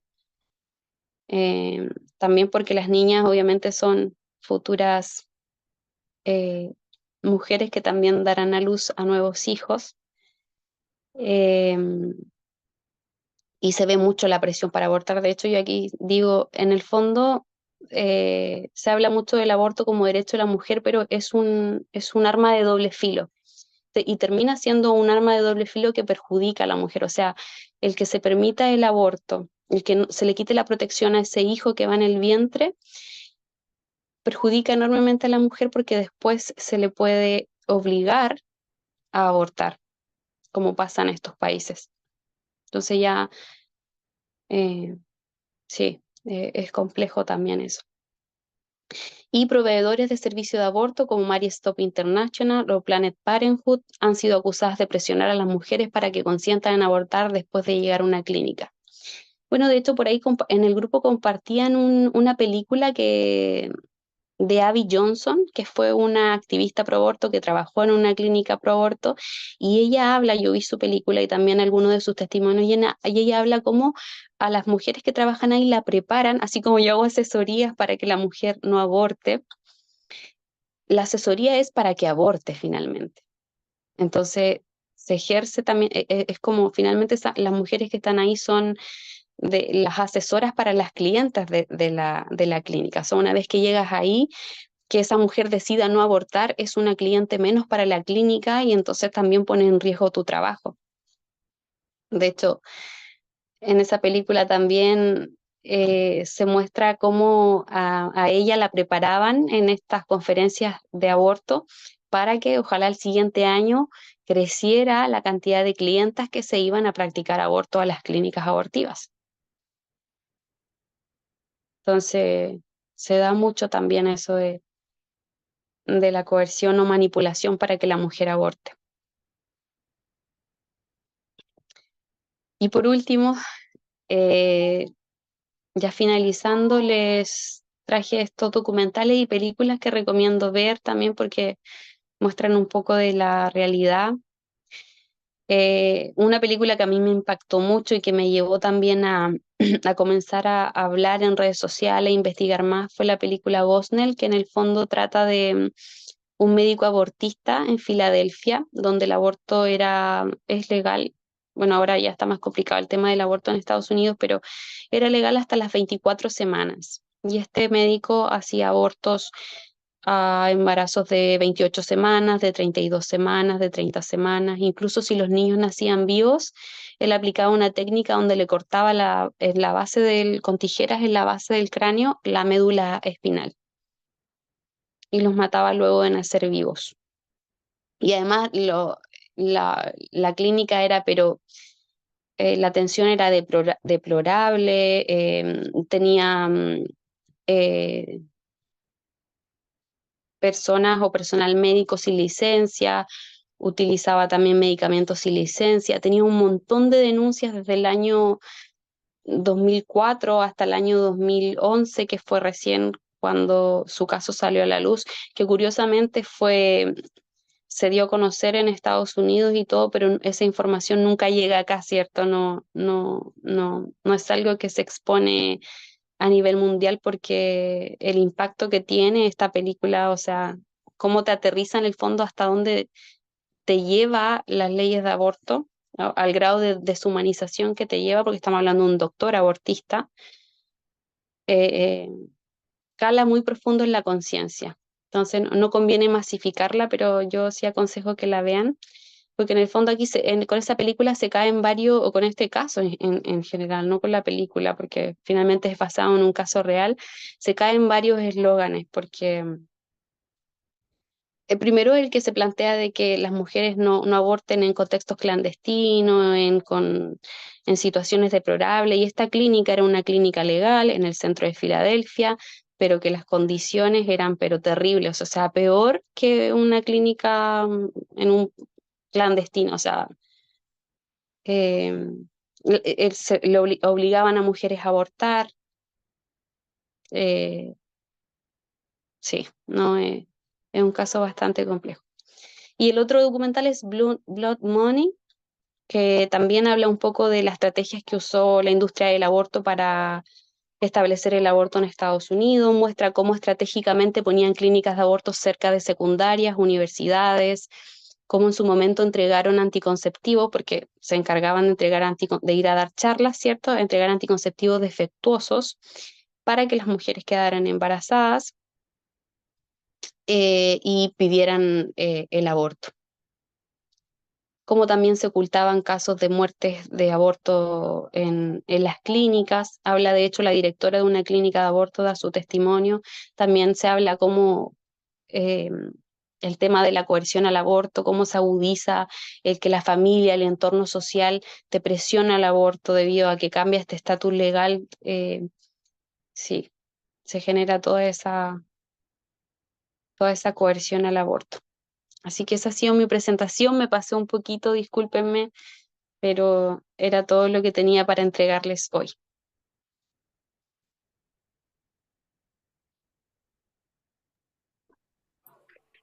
Maravillosa exposición, Laura. Realmente te felicitamos, ha sido muy enriquecedora, totalmente necesaria para nosotras. Hemos aprendido mucho. Te agradecemos mucho la excelencia con la que tú preparaste esto. Ahora vamos a dejar preguntas para todas las que quieran hacer comentarios y Laura la estará contestando. Así que está abierta, digamos, la conversación.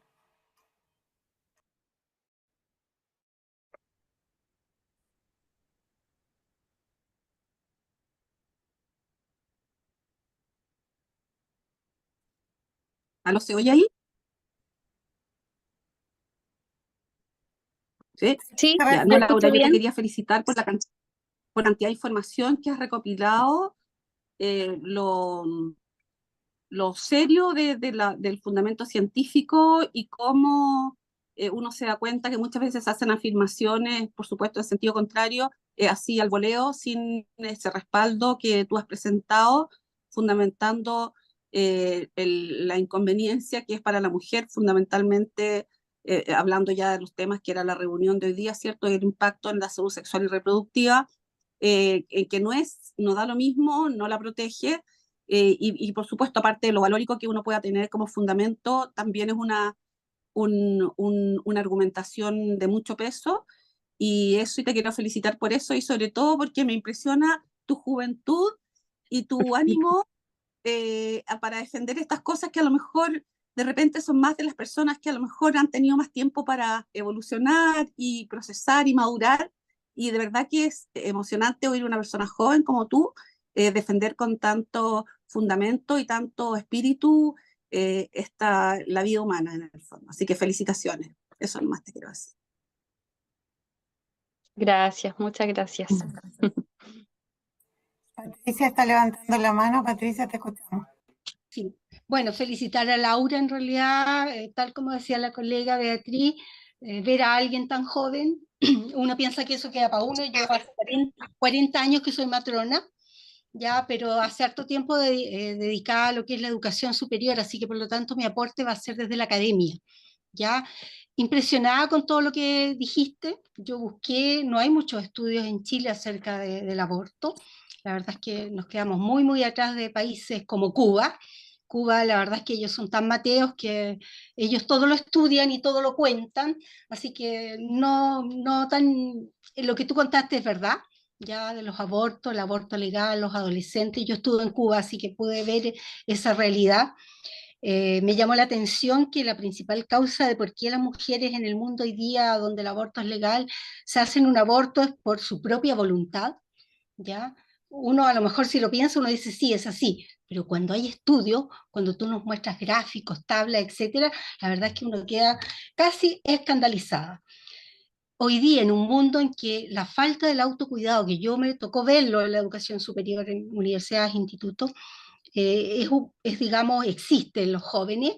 Imagínate cuando ya esto, ni Dios lo quiera, sea legal, la falta del autocuidado va a ser pan de cada día. Así que no me queda nada más, la coerción es un tema, es como para escribir un libro, y así que voy a buscar y voy a empezar, yo creo que a escribir acerca de eso. Así que Laurita, solo felicitarte, de verdad. Felicitaciones, te pasaste, extraordinario.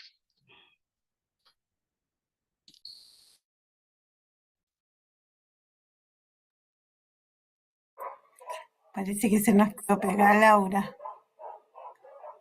Sí, yo pensé que Ahí era está. mi señal, Ahí. pero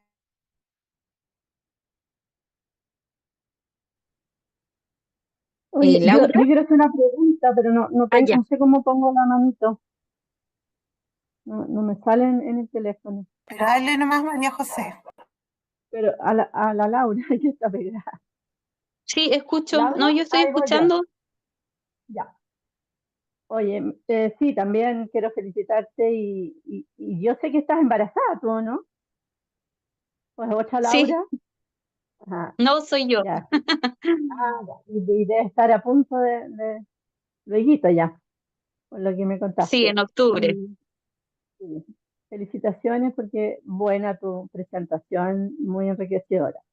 Y mi pregunta va un poco a la primera diapositiva o segunda diapositiva que diste, que tú decías que el aborto legal, en vez de disminuir, eh, aumenta el número de abortos. Y eso es algo que, claro, yo he escuchado mucho, pero también obviamente va a aumentar cuando el aborto es ilegal.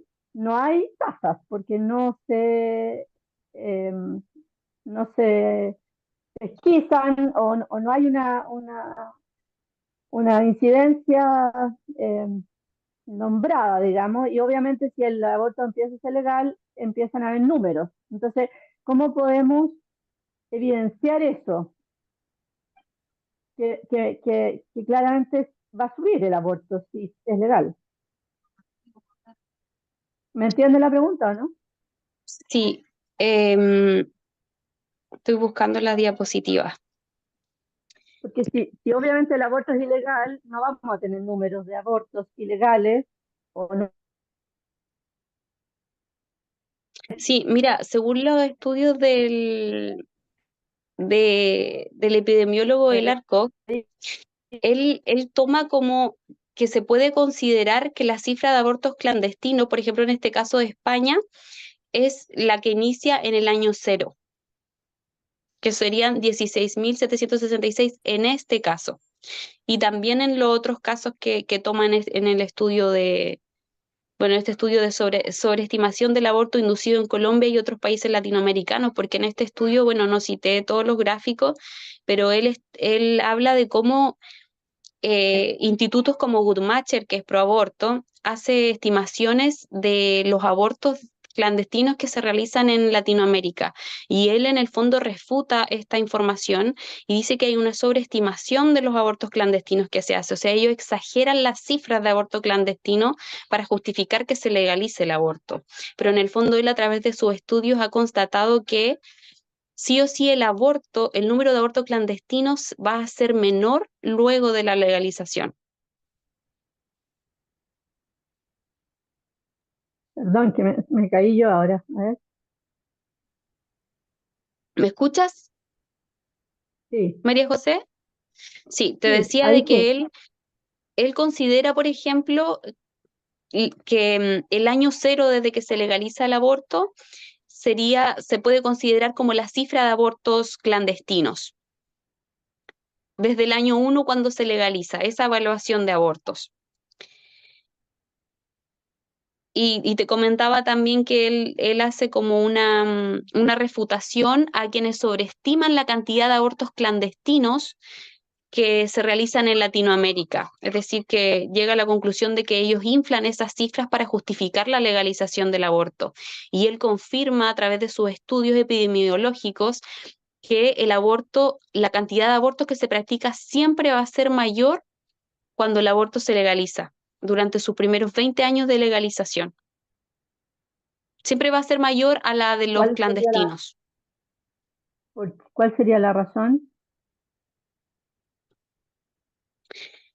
En estos momentos no la tengo clara así como a nivel epidemiológico, pero si gustas te puedo compartir los estudios con todo como el concentrado. Y claro, él da la explicación a nivel epidemiológico sobre por qué sería así. Mm. Sería por Bueno, lo que tú dices del autocuidado y es que, claro, poco es como que si lo piensas igual de cierta forma, por todo lo que implica legalizar, o sea, la facilidad de encontrar las pastillas, la coerción, o sea, solo por sentido común nos podríamos imaginar que obviamente una vez que se legaliza el aborto, va a aumentar la práctica de abortos, por todo lo que implica a nivel social. La facilidad de encontrar las pastillas, em, lo que hablábamos de la coerción para la que la mujer aborte, cómo se agudiza, cómo se banaliza también el practicarse un aborto, cómo se normaliza la práctica de abortos. Mm. Además Seguimos un que si tú poquito. comparas, por ejemplo, en este mismo gráfico que está acá, en el año 1987, que fue cuando se legalizó el aborto, el año cero, eran solo 16.766 abortos. Ya, podríamos pensar que el siguiente año ya se clarificó más el número de abortos. Pero si te fijas, la cantidad que aumenta es realmente exacerbante. Si te fijas, cada año que pasa, aumenta, aumenta, aumenta, aumenta. Y es imposible de que, por ejemplo, esos 115 abortos, en el caso del gráfico, del año 2018, hayan sido abortos clandestinos o haya sido la cifra real de abortos clandestinos. Mm. Y además que no, es como les decía, es transversal, o sea, tú lo ves también en otros países. Ves la razón de abortos por cada 100 nacidos vivos y siempre en todos empieza más baja y aumenta luego de la legalización. Ya, ahí vemos que bajan después, o sea, llega un pic y después Es que llega un comienza a bajar. punto, sí, es que en algunos casos se estabiliza incluso, pero Mm. siempre él al menos, de hecho en este estudio de eficiencia de la estimación de abortos para Latinoamérica, él concluye de que sí o sí el aborto, siempre los abortos antes de la legalización sí o sí van a ser menores que después de la legalización. Lo Menores. que pasa que también es que hay un cambio social, porque pasamos desde que el aborto está totalmente penalizado a que comienza a ser socialmente aceptado como una alternativa. Entonces hay todo un cambio social y con respecto a la mirada que se comienza a tener del aborto. Entonces la sociedad también comienza a cambiar, la medicina comienza a cambiar con la introducción del aborto. Entonces evidentemente ya abortar no va a ser abortar como realizar la práctica abortiva no va a ser sancionado de la misma manera que al inicio. Caro, justo era un poco lo que yo les iba a decir, o sea, en todos los países, una vez que el aborto se legaliza, que ya es legal, ya no es ilegal. Así que por lo tanto, si las personas se hacen un aborto, ya no es ilegal. Es por eso que es el aumento, es como una cosa obvia, por así decirlo. Así que es eso. ¿No?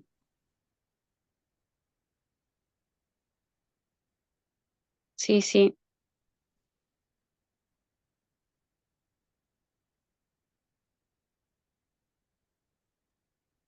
Y yo creo que yendo por el mismo lado, que es algo obvio que va a aumentar, ¿cierto? Porque ya se relativiza el impacto y uno lo normaliza, entre comillas, como sociedad. Lo importante es entender que eso va a hacer que aumenten las complicaciones, que aumenten los riesgos para la mujer, eh, que aumente el negocio para otros, que aumenten los números para los políticos o fundamentalistas de alguna ideología, los ideologizados, ¿cierto? Entonces, en el fondo, ese es un poco el por qué se inflan inicialmente los números, ¿cierto? Como para entender que normalizar y hacer que haya como que es algo tan común, ¿cierto?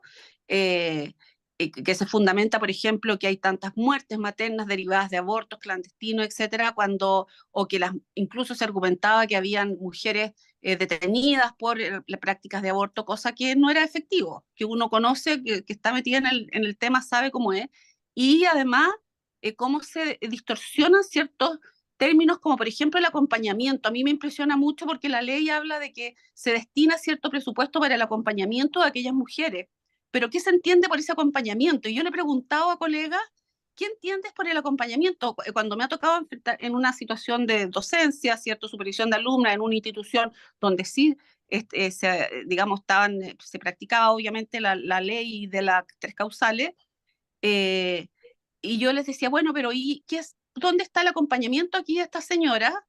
Que la ley sí pide que sea, bueno, pero si el acompañamiento se lo hacemos después, uno las orienta, las acompaña, les dice las complicaciones que puedan tener, etcétera, etcétera, y tú dices, pero yo no entiendo eso por acompañamiento, porque si uno piensa lo que es acompañamiento, debiera ser un acompañamiento previo, que le ayude a discernir a lo mejor a esa mujer que se encuentra a lo mejor desamparada, a lo mejor presionada, ¿cierto?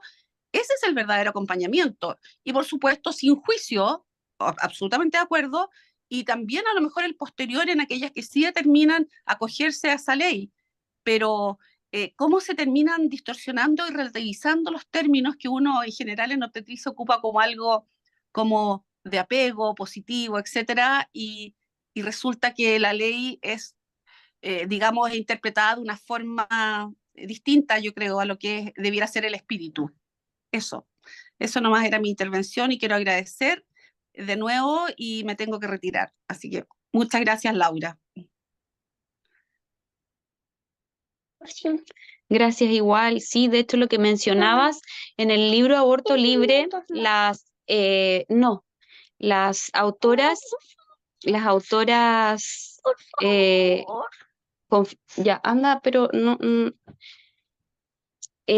hablan de que quieren eliminar el programa de acompañamiento porque lo ven como un obstáculo para para que la mujer no se practique el aborto. El acompañamiento que hay en la ley IDE. Pero en la práctica tú sabes que incluso hay colegas que se certifican como acompañadoras, pero entienden el tema distinto, que es este acompañamiento posterior, como una especie de alta educación al alta, ¿me entiendes? Que tengo la sensación que pocas, no sé, no he tenido la experiencia de verlo, pero a lo mejor puede que haya alguien que sí se dedica a ese acompañamiento que dicen que quieren suspender, que obstaculizaría que la persona se realice un aborto. La verdad yo no lo he visto eso, no, al revés, he oído, he presenciado testimonios de mujeres que incluso a veces arrancan, se cambian de región, de una presión, una coerción del equipo médico, no me lo echar solo la culpa al doctor, ¿cierto? Hacia practicarse un aborto porque es muy riesgoso, por esto, por lo otro, para su guaguita, para ella, que va a ser muy doloroso para el bebé, etcétera. Y la verdad es que han huido de esta presión buscando justamente un poquito de contención, ya, y de acompañamiento para poder terminar su embarazo y dar, digamos, permitir que viva su guagua. Entonces, es curioso lo que tú cuentas, que se mire incluso de esa forma. Interesante hacer leer el libro.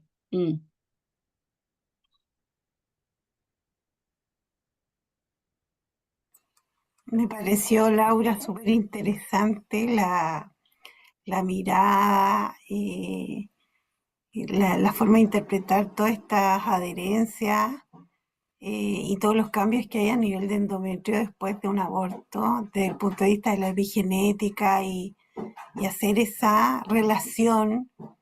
Yo creo que que eso es como una ventanita que se está abriendo, que va a ser con el tiempo, va a ir avanzando evidentemente, y en algunos años, no sé cuánto, nos va a dar toda la razón respecto de las secuelas tan importantes y permanentes que que tiene la práctica abortiva en el cuerpo de las mujeres, en el útero, en el endometrio, en los vínculos de este eje hipotálamo-hipófisis. Entonces me pareció algo muy novedoso, no lo había escuchado antes.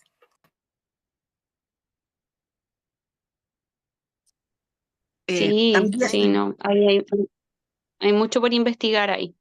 eso mismo te iba a comentar, que tantas cosas que hay que investigar desde estos 6 años, 7 años que lleva la ley, de qué ha pasado con la salud sexual y reproductiva con la mujer en Chile, por ejemplo, en ciertas instituciones, sobre todo donde sí se practica esta técnica, digamos, o este procedimiento, pero de alguna forma siento, o me imagino que toda la ley de los derechos y deberes de los pacientes también dificulta que se pueda tener información y se pueda hacer un análisis, eh, digamos, estadístico de las posibles complicaciones, de cómo ha evolucionado la muerte materna. Eh, es difícil poder estudiar eso, ¿m? Pero que es necesario, sería súper interesante para las personas que están involucradas en esos lugares, que hubiera mayor información. Disculpa, pero sí se puede investigar, ¿ah? Aún con la ¿Sí? ley y todo, sí, yo soy investigadora, así que ¿Ya? por eso les puedo, digamos, contar que sí se puede hacer. Ahora, ¿por qué no se ha hecho? Porque somos un poco flojos en Chile. ¿Ah? Nos faltan doctores, digamos, en investigación en la parte, digamos, de lo que es la medicina y sobre todo la ginecobstetricia. Yo busqué artículos y son bien pocos los artículos que hay acerca del aborto en Chile. Así que yo creo que ahí hay digamos, un nicho a explorar así urgentemente, hay que hacerlo. Yo creo que varias podemos hacerlo. Así que ahí me ofrezco también. Bueno, muchas gracias Patricia y por todos los aportes. Laura, te agradecemos muchísimo. Esta instancia fue muy, muy valiosa. Va a quedar grabada, así que la vamos a compartir con el resto de las colegas. Y muchas gracias por la asistencia, ¿ya? Gracias Laura, que puedas descansar ahora con tus bebés, tus dos bebés, uno que está en tu guatita y otro que está ahí revoloteando. Así que buenas noches y nos Gracias. veremos en la Gracias, Buenas próxima noches. capacitación. Muchas Muchas gracias. gracias. Excelente Chao. presentación. Laura. Muchas gracias. Nos Buenas vemos. noches. Buenas noches. Gracias.